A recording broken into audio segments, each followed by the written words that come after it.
भविष्य पुराण में भगवान श्री कृष्ण अपने सखा अर्जुन को बताते हैं। नैमिषारण्य में एकत्रित हुए सभी ऋषियों को सूत गोस्वामी बताते हैं, भगवान श्री कृष्ण ने अर्जुन को बताए अनुसार जो नियम पूर्वक एकादशी व्रत करता है उसे इस जन्म में आनंद और अगले जन्म में वैकुंठ लोक की प्राप्ति होती है।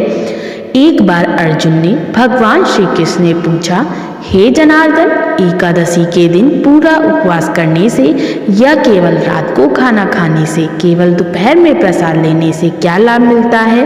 तब भगवान श्री कृष्ण ने कहा, हे अर्जुन, हेमंत ऋतु के प्रारंभ के मार्गशीर्ष महीने की कृष्ण पक्ष की एकादशी करनी चाहिए। एक बार देवराज इंद्र सब देवताओं के साथ श्री विष्णु के पास गए और इस तरह प्रार्थना करने लगे, हे जगन्नाथ, हे पूर्ण पुरुषोत्तम भगवान, हमारा प्रणाम स्वीकार करें। आप सबके आश्रय हैं, आप ही सबके माता पिता हैं, आप सभी का सृजन पालन विनाश करने वाले हैं, आप धरती आकाश समेत सभी ब्रह्मांडों का हित करने वाले हैं, आप ही ब्रह्मा विष्णु और महेश हैं। यज्ञ तपस्या और वैदिक मंत्रों के स्वामी तथा भोक्ता आप हैं। इस जगत में ऐसी कोई भी चराचर वस्तु नहीं जिस पर आपका नियंत्रण ना हो। संपूर्ण जगत के चर अचर वस्तु के स्वामी तथा नियंत्रक आप ही हैं। हे पूर्ण पुरुषोत्तम, हे देवेश्वर, हे शरणागत वत्सल, हे योगेश्वर, दानवों ने सभी देवताओं को स्वर्ग से भगा दिया है और भय से उन्होंने आपके चरणों की शरण ली है, कृपया उनकी रक्षा करें। हे जगन्नाथ, स्वर्ग से इस भूलोक पर पतन होकर हम इस दुख सागर में डूब रहे हैं, कृपया हम पर आप प्रसन्न होइए। इस प्रकार इंद्र की दया की प्रार्थना सुनने पर भगवान श्री विष्णु ने पूछा, ऐसा कौन सा अविजयी दानव है जिससे देवता पराजित हो रहे हैं? उसका नाम क्या है? उसके शक्ति का स्रोत क्या है? हे इंद्र, निर्भय होकर सभी जानकारी हमें कहो। इंद्र ने कहा, हे देवेश्वर, हे भक्तवत्सल, हे पुरुषोत्तम, देवताओं में भय और चिंता निर्माण करने वाला असुर नंदीजंग ब्राह्मण कुल में उत्पन्न हुआ है। उसके जैसा ही उसे बलशाली और कुप्रसिद्ध मूर नामक बेटा है। चंद्रावती नाम का भव्य नगर में मूर राक्षस की राजधानी है। इसी मूर राक्षस ने सब देवताओं को स्वर्ग से निकालकर स्वयं वहां निवास कर रहा है। इंद्र, अग्नि, चंद्र, वरुण, यम, वायु और ईश, ये सभी देवताओं के अधिकार उसने छीन लिए हैं। हम सब देवता मिलकर भी उसे पराजित नहीं कर सके। हे विष्णु, आप कृपया उसका अंत करके देवताओं की रक्षा कीजिए।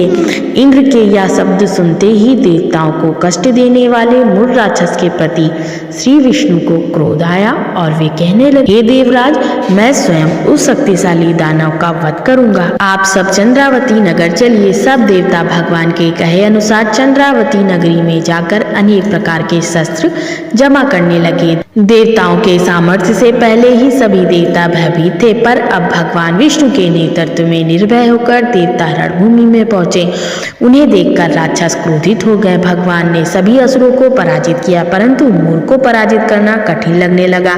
अनेक शस्त्र अस्त्र का उपयोग करने पर भी भगवान मूर राक्षस को मार नहीं सके। 10,000 वर्ष तक दोनों में बाहु युद्ध चला।